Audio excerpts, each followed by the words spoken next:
रात के लगभग 11:30 बज रहे थे।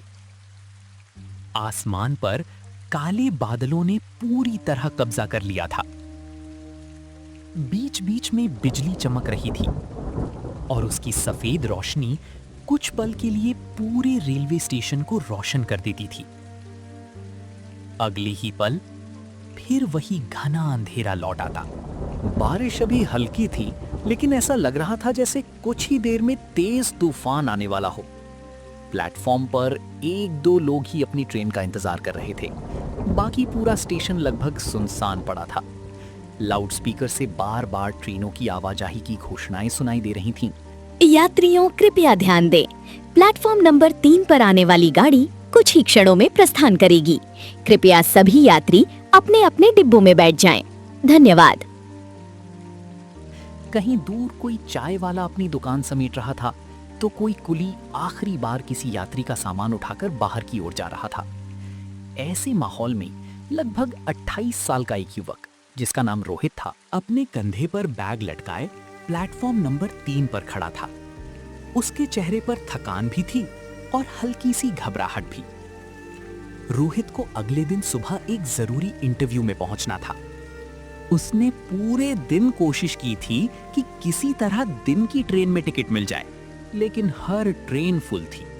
आखिरकार देर शाम उसे रात की ट्रेन में एक कंफर्म सीट मिल गई। मजबूरी थी, अगर ये ट्रेन छूट जाती तो उसका इंटरव्यू भी छूट जाता। लेकिन रोहित को रात का सफर कभी पसंद नहीं था। वो बचपन से ही थोड़ा डरपोक स्वभाव का था। छोटी छोटी बातों को लेकर ज्यादा सोचता था। सफर में भी उसका सबसे बड़ा डर यही रहता था कि कहीं कोई उसका सामान चोरी ना कर ले। उसने एक बार फिर अपने बैग की जिप चेक की, फिर मोबाइल निकाला, फिर पर्स देखा, फिर टिकट। सब कुछ ठीक था, लेकिन उसके मन को फिर भी चैन नहीं मिल रहा था। उसी समय दूर से ट्रेन की तेज सीटी सुनाई दी। कुछ ही क्षणों बाद हेडलाइट अंधेरे को चीरती हुई प्लेटफॉर्म पर दिखाई दी। धीरे धीरे ट्रेन स्टेशन पर आकर रुक गई। रोहित ने गहरी सांस ली और अपने कोच की तरफ बढ़ गया।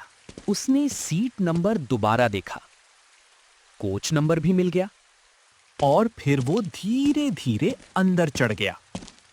जैसे ही उसने डिब्बे के अंदर कदम रखा, वो कुछ सेकंड के लिए वहीं रुक गया। पूरा डिब्बा लगभग खाली था। चारों तरफ सिर्फ खाली सीटें थीं। कहीं कोई परिवार नहीं, कोई बच्चा नहीं, कोई बुजुर्ग नहीं, कोई आवाज नहीं।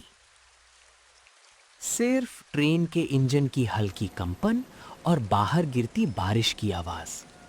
रोहित ने पूरे डिब्बे में नजर घुमाई।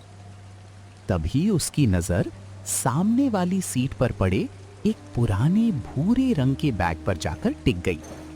बैग काफी पुराना था। ऊपर धूल जमी हुई थी। उसके कोनों की सिलाई उधड़ चुकी थी। लेकिन सबसे अजीब बात यह थी कि पूरे डिब्बे में अगर कोई चीज मौजूद थी तो बस वही बैग। रोहित ने कुछ पल उसे देखा, फिर धीरे से अपनी सीट पर बैठ गया। उसने मन ही मन सोचा, लगता है इस बैग का मालिक शायद पानी लेने उतरा होगा। अभी ट्रेन चलने से पहले वापस आ जाएगा। अच्छा ही है, अगर कोई आकर बैठ गया तो कम से कम पूरी रात अकेले तो नहीं बितानी पड़ेगी। वैसे भी खाली डिब्बे में सफर करने से ज्यादा अजीब चीज कोई नहीं होती। ट्रेन ने लंबी सीटी दी। धीरे धीरे प्लेटफॉर्म पीछे छूटने लगा। कुछ ही मिनटों में स्टेशन की रोशनी भी अंधेरे में गायब हो गई। अब खिड़की के बाहर सिर्फ काली रात थी। थोड़ी देर बाद बारिश अचानक बहुत तेज हो गई। बूंदें खिड़की के शीशों से जोर जोर से टकराने लगी। बिजली की गड़गड़ाहट इतनी तेज थी कि हर बार रोहित अनायास ही खिड़की की ओर देखने लगता।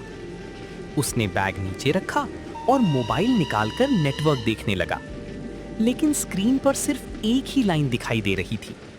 कुछ सेकंड बाद वो भी गायब हो गई। अब मोबाइल में कोई नेटवर्क नहीं था। रोहित ने हल्की सी मुस्कान के साथ सिर हिलाया। वाह, बस यही बाकी था।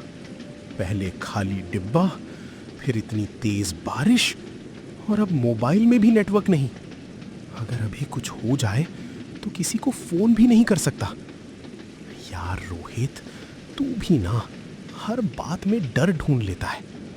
आराम से बैठ, कुछ नहीं होगा। सुबह होते ही सब ठीक लगने लगेगा। उसने बैग को अपने पैरों के पास रखा, फिर एक बार सामने पड़े पुराने बैग की तरफ देखा। रोहित ने सोचा कि शायद अब उसका मालिक वापस नहीं आएगा, लेकिन फिर उसने खुद को समझाया कि शायद वो किसी दूसरे डिब्बे में चला गया हो। करीब 20 मिनट बीत गए। डिब्बे में अब भी कोई नहीं आया। बारिश लगातार बढ़ती जा रही थी। उसने खिड़की से बाहर झांका। दूर दूर तक सिर्फ अंधेरा था। ऐसा लग रहा था जैसे ट्रेन किसी ऐसी जगह से गुजर रही हो जहां कई किलोमीटर तक कोई बस्ती ही नहीं है। उसी समय अचानक डिब्बे की सारी लाइटें एक बार झपकी, फिर दोबारा जल गईं। रोहित का दिल एक पल के लिए तेज धड़क उठा। उसने तुरंत चारों तरफ देखा।